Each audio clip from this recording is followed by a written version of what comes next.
I want you to rethink about something. Imagine this. What if we go back to a high interest environment? That will have a profound impact on how you view your CPF returns, correct? I understand it's hard to process new realities. We are so used to wearing masks these days that nowadays when we walk from the bus stop back home, it feels uncomfortable. Even though we are allowed to not wear masks, but we still gravitate to old habits. And I would like to present to you a world whereby CPF returns are no longer attractive. As of now, it's still okay. But I'd like to go through with you on this journey to think about the future. I'd like to bring it up for discussion because this trend is looking like a real possibility. Let me start by showing you this graph over here. You realize that this is SIBOR's rate. SIBOR is used for mortgage, but it's a good illustrating point as to how low interest rates have fallen these years. SIBOR rates, the last time it has been above 2.5%, seems to be in January 2007, and that has been 15 long years and counting. And you can guess it, bank interest rates, they're pathetic. Fixed deposits hover between 1 to 0.8% thereabouts, and hence there's a lot of movement to move monies back towards CPF, because in CPFOA, if you do a property CPFOA refund, you can still get 2.5%. I've also been an advocate of it. In fact, for myself, I've even topped up 8,000 to my own special account, as you can see over here. If you're not too familiar, I simply went to my requests and I selected topping up my own special account. As you can see, in 11 April 2022, just about a month ago, I've topped up $8,000 to special account, and that will bring certain tax reliefs. But I still forecasted something for the end of the year, which is the voluntary contribution, worth $37,740 that I was intending to inject into CPF because that will go to OA, SA, as well as MediSave account. But something is changing and I might need to reconsider it. And that's because interest rates are climbing fast and I have data to show you in a while. But you need to understand something also. CPFOA and CPFSA becomes liquid only if you have the full retirement sum at the age of 55. And I'd like to check with you also, how old are you this year? If you're in your 50s, the runway to 55 is not that far. Then maybe it's not too much of an issue. But I'm 38 this year only, which means I have 17 long more years to go towards the age of 55. And the monies that I put into CPF can potentially be deployed to investment opportunities.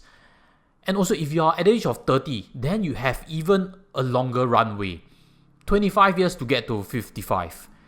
And that's why if you were to get 2.5% only from your CPFOA returns, why not consider suggestions outside that can give you that return and yet still maintain it with liquidity? Let me show you June's 2022 Singapore savings bond rates. This is the newest launch as of this time of filming, and quite possibly July might be slightly higher even. What do you realize? Is that 10 years, if you keep it there, it pays you 2.53% average return per year.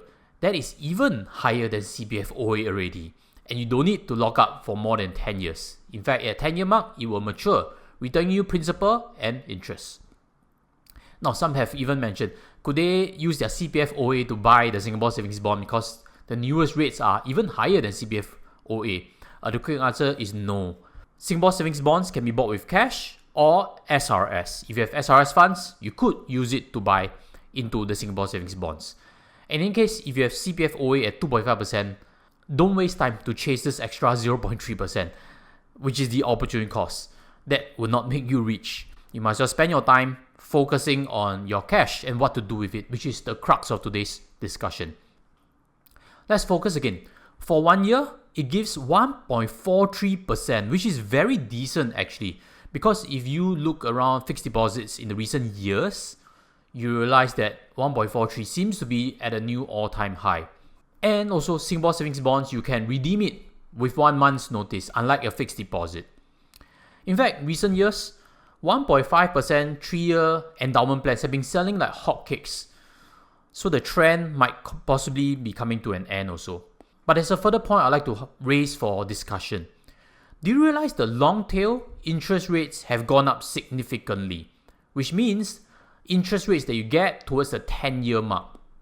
And that tells you something very important, that there's every risk that future interest is going to be high. That's why the pricing is like that. If you like to measure it against previous issues, I have my own Singapore savings bonds that I purchased in October 2019. I deployed for my wife's account 100,000 inside. And at that point of time, you realize that it's pretty flat, correct? The interest for 1 year is 1.64%. But the interest for the 10 years is only 1.91%. The elevation for the long tail is not that strong. Compared to now, you realize that it's very steep a slope upwards. That tells you long-term interest rate risk. So what I'll be doing for my own is, because this year is year 3, I'm only getting 1.64%. I could very well sell this Singapore savings bond, which is the October 2019 dated, and buy a new one that is being issued now or next month. Because quite possibly, I'll be better off from year 2 onwards, and I have the upside of long-term interest locked in already. So this $2 for selling and $2 for buying a new Singapore savings bond is just a small cost to pay. It's no-brainer because the investment size is $100,000. And since we're at the topic of bonds, I'd like to show you a further idea. These are some names in the high-yield bond space, and you realize that it came down 20 to 30% because everybody is concerned about long-term interest, and bond markets are actually very fast to price in risk. That's why long-dated high-yield bonds, which are also known as junk bonds, have came down significantly. As of right now, some of them are yielding 8 to 10% already, and if you're an astute investor, at some point this has to look attractive. But let's draw back to the Singapore savings bonds and what you need to measure it against for ideas that you like to park monies into CPF with. Let's look at the May 2022 issue versus the June 2022 issue. You realize that for the 1 year mark, it's jumped up significantly. And if you look at the details for the June 2022 issue, you realize that second year onwards, it kind of already pays the opportunity cost you'll get from CPFOA. And for you to really break even on an average return basis, all you need to do is actually just hold for 8 years in the Singapore savings bond to derive almost 2.5%. Now suddenly this 2.5% to park into CPFOA to lock in for 25 years if you're age of 30 or 17 years like my case is starting to look very unappealing. And the best part, as you have followed this discussion, is that if future issues of Singapore savings bond yield even higher interest, what we need to do is just to sell this Singapore savings bond and buy the newest issue that could lock in future higher interest rates. Interesting points, correct? But I guess there's something that we are all thinking about. Will CPFOA rates be raised or not? Because for years, CPFOA rates have been 2.5%. But I'd like to also give a balancing point of view. When interest rates came down ever since 2007, we should be all thankful that CPF did not cut the rates then. Now that interest rates are going above 2.5%, I think there is no reason that we can hope for a higher interest rate from CPFOA. In fact, if you look for data before 2007, you realize that it's actually still fixed at 2.5%. And back then, CPF returns weren't very interesting at all. Fun fact also, this extra 1% that you get for your first 60k in CPF only started in January 2008, and that was a point where interest rates have never gone back up above the 2.5% mark for CPFOA. So today I have a few conclusions to make with you, which is firstly, if you are young right now, don't rush in to pump too much into CPF and give up on liquidity because, as I've suggested, long-tail interest rates look to be going up significantly. Second is that if you have Singapore savings bonds from previous generations, relook at them. Are there opportunities that you can recycle in the market for higher interest? And last but not least, the third is to always think about the future and stay ahead of markets. That's why I've always shared such concepts openly with you on this channel. If you appreciate it, help me smash the like button and click on the subscribe. I have a further interesting point to discuss with you for subsequent episodes on this channel. Will interest rate spike cause a crash in property markets?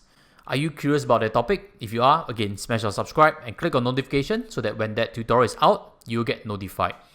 And since you stayed with me to here, I have a topic to suggest to you that relates to this point, which is 1M65.